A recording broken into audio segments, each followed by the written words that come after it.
کراچی کورنگی صنعتی area police کی دوران پٹرولنگ کارروائی، شہری سے لوٹ مار کرنے والے گروہ کا ایک کارندہ رنگے ہاتھوں گرفتار۔ 3 ملزمان صنعتی ایریا روڈ پر شہری سے لوٹ مار کر رہے تھے۔ اس حوالے سے مزید تفصیلات جانتے ہیں کراچی سے ہمارے رپورٹر جاوید محمود ارائیں سے۔ جی جاوید، تفصیلات سے آگاہ کیجیے گا۔ جی بالکل، کورنگی صنعتی area S H O inspector Mazhar Iqbal Awan کے مطابق پیٹرولنگ پولیس نے مشکوک ملزمان کو پکڑنے کی کوشش کی۔ ملزمان ایک ساتھی کو حکمت عملی سے گرفتار کر لیا گیا ہے۔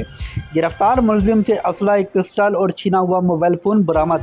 گرفتار ملزم کے 2 ساتھی تنگ راستے کی وجہ سے فرار ہو گئے۔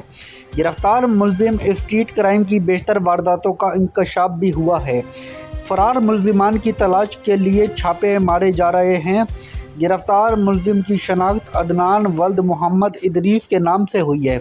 گرفتار ملزم کے خلاف مقدمہ درج کر کے تفتیش کا آغاز کر دیا گیا ہے۔